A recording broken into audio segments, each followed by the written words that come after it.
Hi guys, welcome back to our channel. Once again, I'm Dennis Keton, I'm Emily Adrian. I'm Frankie and together we are the gatekeepers. yeah guys. Stay calm, relax as you join us in this episode. So before we start, please remember to subscribe as usual, like and also share our content across. So we are just here to do a short episode. We just need to give you a review. We want to do a review of the weekend EPL Game 3 matches. So we want to talk about how the weekend was, how the matches were, and what were the excitements or what were the disappointments which occurred in our various teams and all other teams across the EPL. So to start off, I think we will just be selecting random teams which we will be talking about. Then let's see how it goes. So the first random team which I want to pick, allow me to pick the match between Aston Villa and Brentford. I'm selecting this match because of the team Brentford. Brentford is a team which they came from.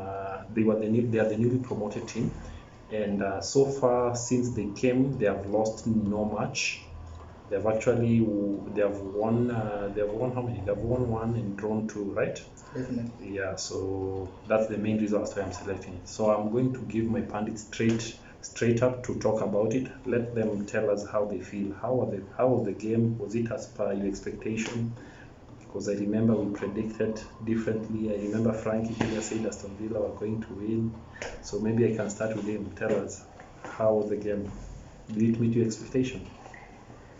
Okay, personally, I don't think the game met our expectations. I think my expectation. I think the game. I think Brentford tried their best and proved that they are in the English Premier League and this is the Premier League and they made it competitive by coming in and not losing or dropping any points. They only dropped 2 points after winning two games consecutively. So I think they have something. They have something in their mind, and they're in for a surprise. I don't think they will get relegated this season. Maybe it's too early, but yeah, that's my decision. Maybe I can see other teams, but Brentford are very much determined. They're promising, right? Yeah. Pogba. What do you have to say about the match? Of course, it was otherwise. I thought it was a walk in the park for Aston Villa, but this, how can I call them? I know they are not small teams, but just to quote these average teams, let me say so. These average teams are going to surprise many this season because they are not the only ones. Sure, guys. It was a nice match. At least their striker Tony, it's called Tony scored, and that's what it ended 1-1. By the way, the results were a draw 1-1. So let me jump straight to it. We had an early kickoff match, which was Man City hosted Arsenal at the Etihad Stadium. What a match it was! I don't even want to speak much. I will allow Pogba to pour his out. Tell us, how was the match, Pogba? It went as I predicted. In fact, City did what we call in Swahili heshima ya mpira because they denied themselves some goals just for the respect of football. Remember in our previous video I predicted a 5-1. Yeah, sure. That one was just in case anything happens. You know you can't be 100% perfect. So I already spoke with my grandfather. He told me, my boy, your bet, give it to Man City over 4.5 because it happened. I predicted, guys, if you can watch our previous video, I predicted 5-1, Man City 5, Arsenal 1. True. Yes, yeah, true. Imagine that one. It's like I'm more serious than Arsenal themselves. But anyway, I predicted 5-1 and it came. So there's nothing surprising to me because it was what I expected. Frankie, what are your thoughts on that match? Yeah, the win for Man City was expected. The margin was so big for Man City for Arsenal to bear the goals. And as I told you, the banks were still open. Arsenal had to bank the goals. Definitely. 5 goals in their bank. So I think what I can advise Arsenal is that they need to find a new coach. They need to not to again to rely on those trusting the process. It's already late. They are a big club in the they are a big club in the Premier League, according to the history that they depend on. I think they can maybe if they get Conte or someone, but with the squad that they have currently, I don't think they can manage to get onto the top six. Yeah. It's become very hard. The league is competitive, and you might never know. Maybe they might get relegated this season or somehow. Definitely. Yeah, it's so sad to say this, me as a Manchester United fan, but I'm sorry for you guys. It is what it is. It is what it is. Yeah. Yeah, the fact that he's saying it is worrying and his face is kind of smiling is surprising me. But he's a Man United fan. Don't be surprised, guys. So in that match, where do you guys think the rain started to beat Arsenal? Okay. Because I don't think none of us expected them to leak like that, especially after losing the first two games. Where did it start to rain on them? I knew. I watched their game against Chelsea. Their defense is not good. You know, there's good. Okay, there's poor. There's very poor. Okay, there's very poor. There's poor. There's Poorest. good. There's bad. There's, Poorest. it was not there. It was like the defenders were introducing the strikers to Leno. It's just like this, just go. So it was they have the poorest defense I've seen since Gabriel. I don't know where Luis went nowadays. I don't see him. Since Gabriel and Luis are out, Arsenal defense is just a go through for anybody. So I watched the game against Chelsea, and I predicted they will get in 5 goals, and that's what happened. Yeah, true to it, they got 5 goals. And what about you? About me, If we ask it was a great game. We had earlier predicted that we were going to have a goal galore in that match. True to it, it happened. Gundogan were having their party there. Though they might want to blame the red card for the 5 goals, but I don't think it stands, because even before the red card, they had already conceded 2. Was it 2 or even 3? 2. They had already conceded 2 goals, and there were no signs of being resurrected or being resuscitated from that state. So, according to me, Man City did justice. They actually took an advantage of the red card from Granit Xhaka, and they actually humiliated Arsenal the best way which they knew how. So it was a wonderful match to watch, especially if you wanted to see goals being scored here and there. Yes, and Man City did that. So Frankie, you wanted to say something? Personally, I'm sorry for the Arsenal fans. That's all. A notable thing which we have to note, which impressed me, was during the press conference when Pep was asked to comment about Arteta.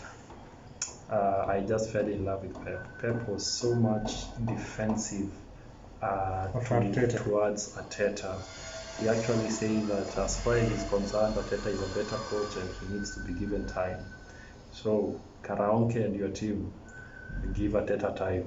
No. Give Arteta time. That's what coaches say. So, but anyway, we understand where Nani is coming from because they work together. He was his assistant coach. Yeah. I think Arteta is not a good student.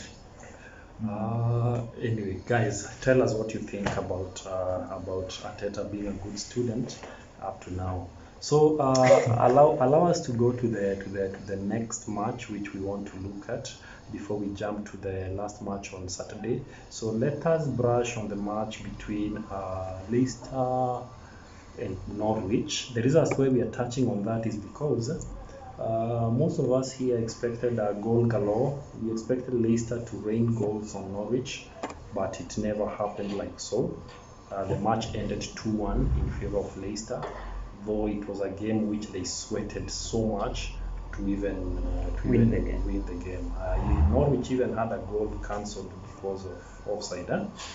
So let me hear my pundits. What do you think about the match? Well, Leicester went into this match thinking that they have already won. You see, despite Norwich because they were coming from the relegation. You see, this is what happens with these big clubs. They get some of them get ashamed by these small clubs because they think they have already won even before they play. So they despised Norwich. Norwich kept on attacking. In fact, this match Norwich was to win. Leicester just, let me say, 2 counters, and they came out with those goals, and that's how it ended. But they really suffered. Leicester really suffered. True that. Frankie? For me personally, I would confirm what Edu has said. I think Leicester did the overreaction or being overconfident over this team, and Norwich played their best. It's only they did not have the luck to win this game. So I think they have to pull up their socks. Leicester. I thought they would have a clean sheet, but nothing. But that's the EPL for you. Sure. So my takeaway home from that match was that Norwich still has a future. The way they approached that match, it was so impressive. At least they scored their first goal from who else but the usual suspect, Timo Pukki. So he scored that goal, and it was a motivation, especially to the home fans. But guys, you need to watch out now. If they continue playing like that, they're going to resurrect, and they're actually going to cause troubles in the EPL. But either way, we've seen that they are signing. We've just seen news coming in. They will be signing who? Kabak. Ozan Kabak will be joining them. Huh? So they're trying also to build up on their team, and I know it will be a formidable team. Huh? I think Ozan Kabak will help them boost their defensive work, and I think they will be a team to watch this season also. They have also some surprises. So they also have Brandon Williams from Manchester United. Yeah, remember they also have our player there on loan. Yeah, he's a good player by the way. Yeah, so watch out Norwich this time. Yeah. So let's jump to the biggest match of the weekend. The biggest match of the weekend.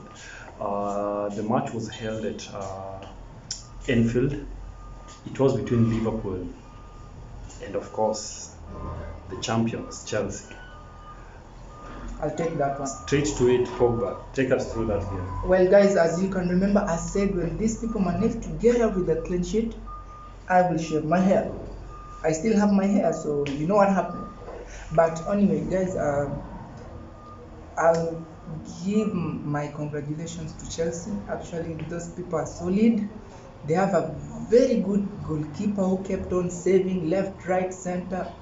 There was a shot from Van Dijk, a very surprising one. I was shocked that he saved that one, but these guys are solid. They have a coach who plans everything.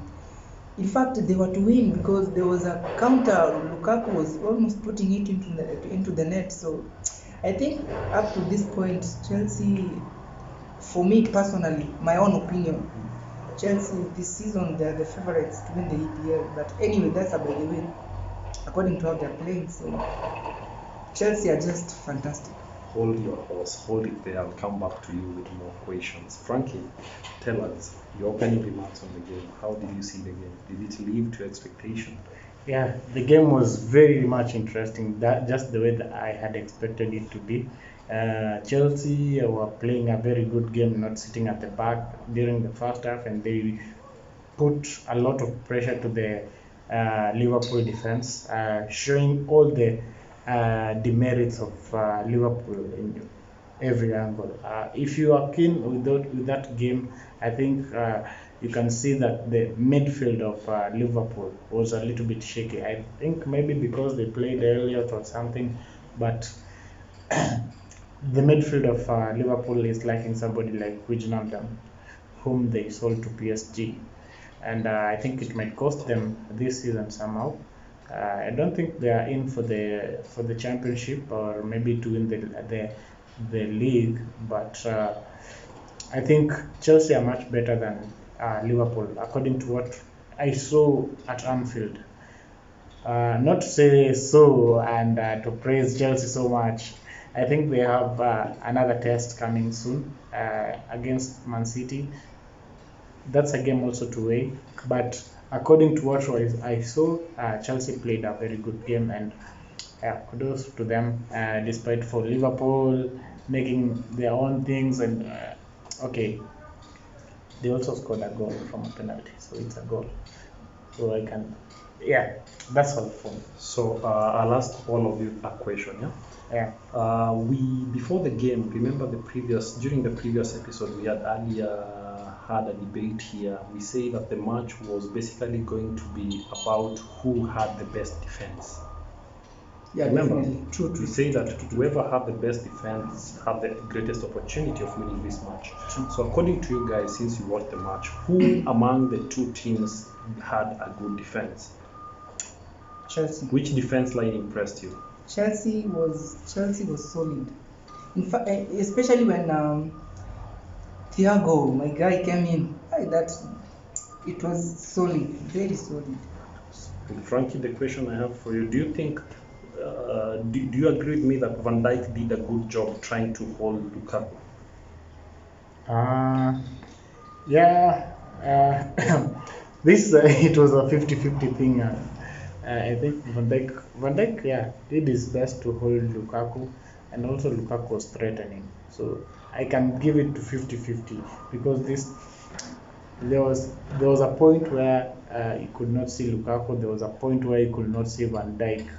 So yeah, I can just give it a 50-50 affair. Yeah. Okay, that's good. Though, speaking with just a moment. Yes. Speaking with about the defense. Yes. Which team had the best defense? I think Chelsea had a good defense because of the central defensive midfielder. Those are Kante, Jorginho. Yeah, they played a good thing, and I think they deserve something about that game. Yeah. So guys, I know many of you are waiting for us to jump straight to it. Chelsea will score the first goal. What a great header from who?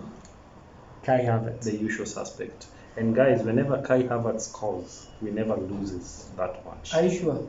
Yes, whenever Havertz scores, we don't lose a match. He did exactly that from a corner, which was great, and the goal counted. So we were leading 1-0 in the course of first half. Then towards the end of first half, something happened. There was a tussle, and actually in that tussle, were it not for Alonso interrupting the keeper and the ball coming back to the play, that ball would have gone outside. So now that forms the center of our conversation. Liverpool got a penalty from a handball, which was the ball was held by one Reece James, goalkeeper. They decided to play with two goalkeepers. One Reece James, Definitely. our wing back.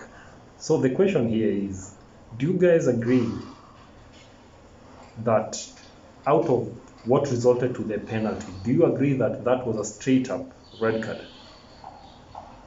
What are your opinions of the red card which Anthony Taylor gave to Reece James? Your honest opinions. Talk to the people. Who is going to start? Okay, I will start. Okay, Edu, you can start. Well, as for me, it was a clear penalty. We can't argue about that. It was a clear penalty. In terms of the red card, actually, honestly, I don't know. But I saw some Chelsea fans taking on to social media criticizing about the red card. But I want to tell all Chelsea fans around the globe, let the coach not the coach, let the referee do his work. But I think it was a harsh one. He could have deserved a yellow and a penalty, that was all. Frankie? Yeah, personally, I think the red card was harsh, not unless there's a rule in the APL in which Chelsea players missed that maybe if you happen to stop the ball from entering the net, the use of a hand, maybe it's and you're the last one, maybe you will be given a red card. But personally, I think it's harsh, and I think I'm looking forward to look on those rules. I just want to have a look at them and maybe analyze and see what's happening. But for the penalty, it's a genuine penalty. It was well deserved, but yeah. For the red card, I think it was unfair. Sorry, it was unfair, and they could give Reece James a yellow card depending on the tempo of the game. Do you think we're justified to appeal that red card? Yeah, you can appeal, but also you cannot appeal if you know very well the rule is there. So that's why you have to know the rules first, then you can appeal. So maybe you can appeal because according to how your coach and the players were arguing, it's as if it was an unfair thing. And yeah, yeah, if you appeal and it's not there in the constitution of the APL, yeah, Reece James will play again. Okay. So, guys, according to me, the match was great. It ended up well. We expected to win. In fact, we were to win that match, regardless of the intimidation from the Anfield fans. But all said and done, we gave it our all. Notable to say, we actually squandered a lot of chances in the first half. We were not as clinical as always, and that actually costed us. We had like 2 chances which we could have taken, and we could have been talking a different story.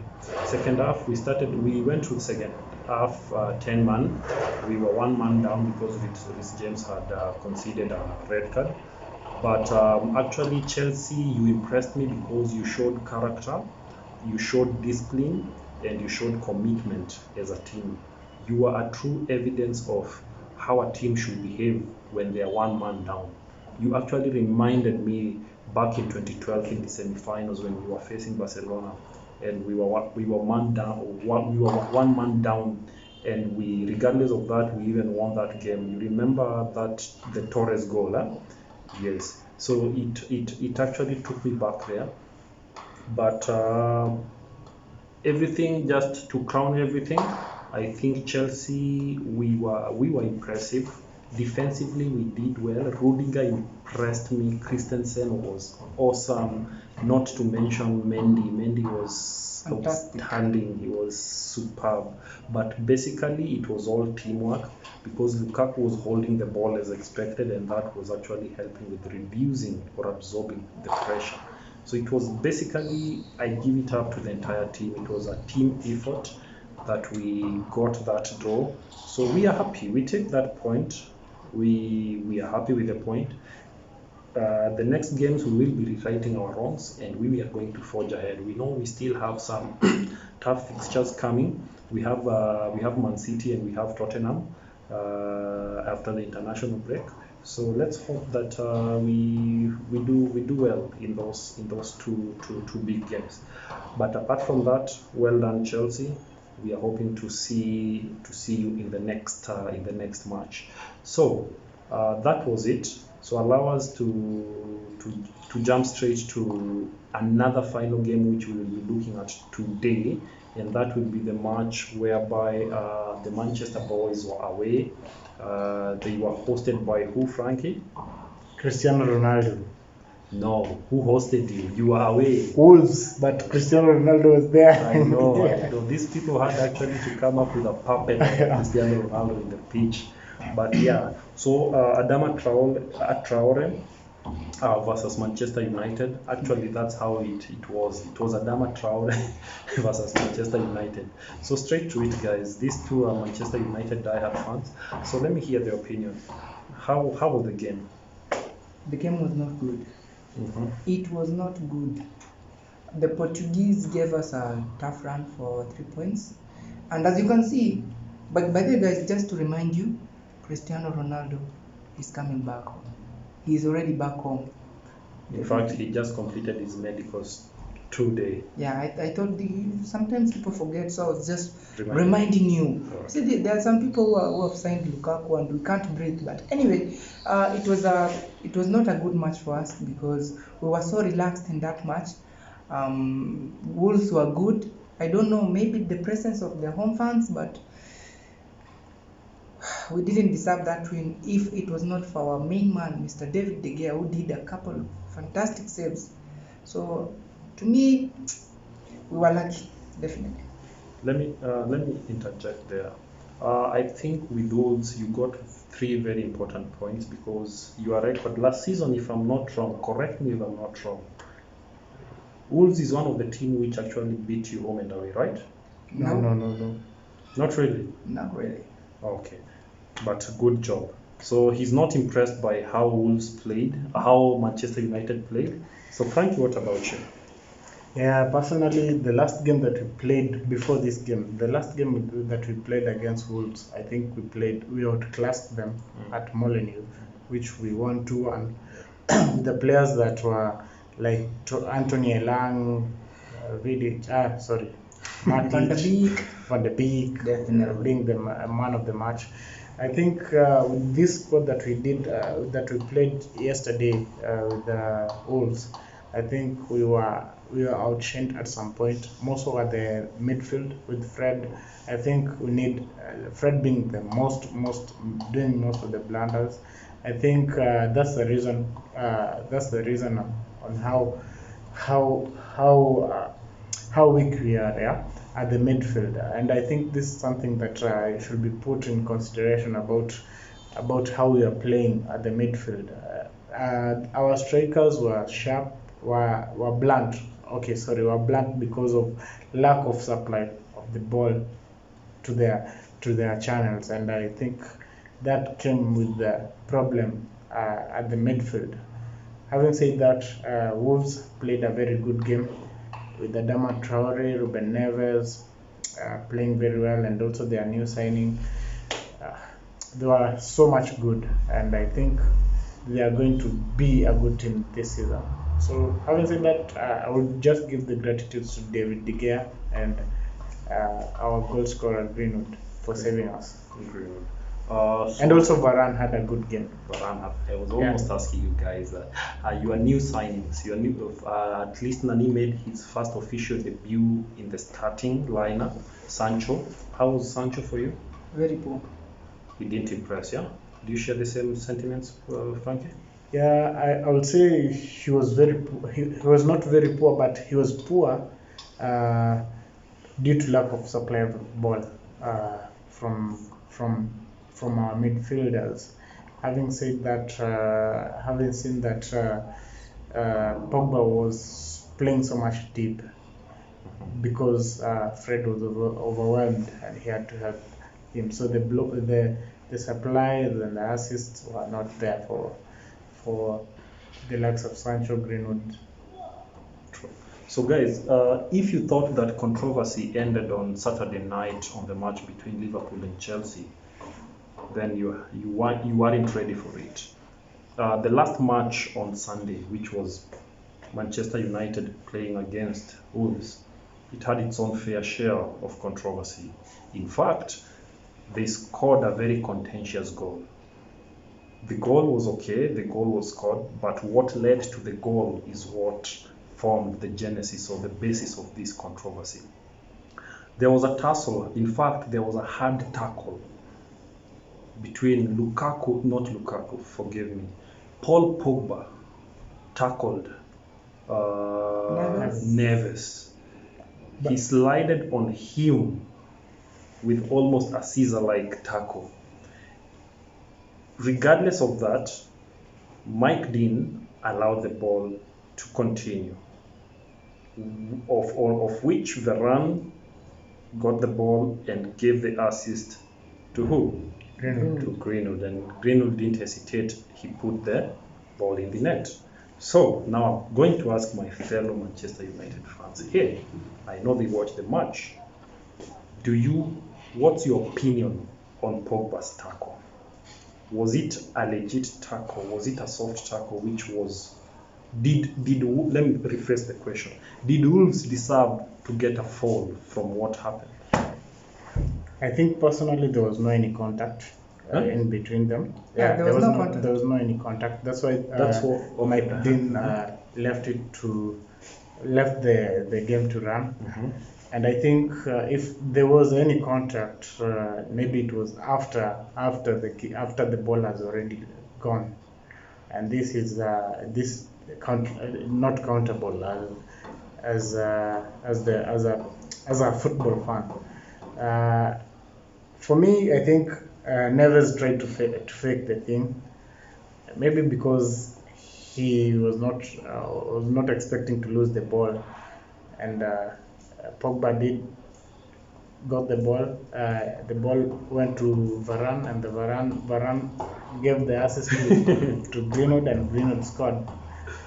If you compare this with the Bruno Fernandes foul, I think the one that cost us against Southampton, the foul was so much genuine if you compare with this one for Ruben Neves. So I don't think there is any argument about that. Okay, guys, I can't really believe what I'm hearing from my fellow pundits here. They are saying that there was no contact, and if you watch the match together with me, which they saw, we had a lot of replays which were replayed. There was contact, but before I make my case, let Pogba speak. Guys, there was no contact. What Pogba did was stupid, of course, making such a tackle, but we can't argue with the VAR. These people know what they're doing. They didn't go to the VAR. It was replayed, but it was replayed. Replaying is not VAR. So okay. It was the VAR had VAR does not intervene in that. It intervened. They were replays. The goal was delayed fast. Definitely, there were replays, and if there would have been contact, the VAR would have spoken to the center referee, Mike Dean, but there were no contact. You see, what's disturbing our rival fans? It's because we won that match. If you see who are complaining, that they're our rival fans, because there was no contact.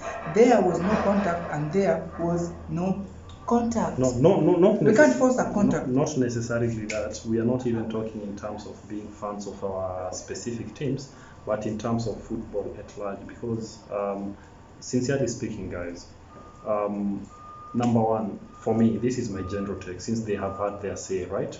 So my general take was this. Number one, the tackle which Pogba did was a very dangerous tackle.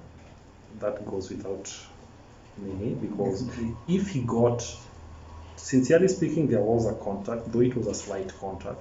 If that contact could have come the way it was meant to be, trust you me, we could have been talking of a serious injury. That guy could have been, Neves could have been suffering from a broken ankle, from a broken shin. But since it didn't happen, that's maybe the reason as to why we are trying to look at it as if it was a lighter thing. The intention was wrong. Pogba made a wrong tackle, and it was a dangerous tackle.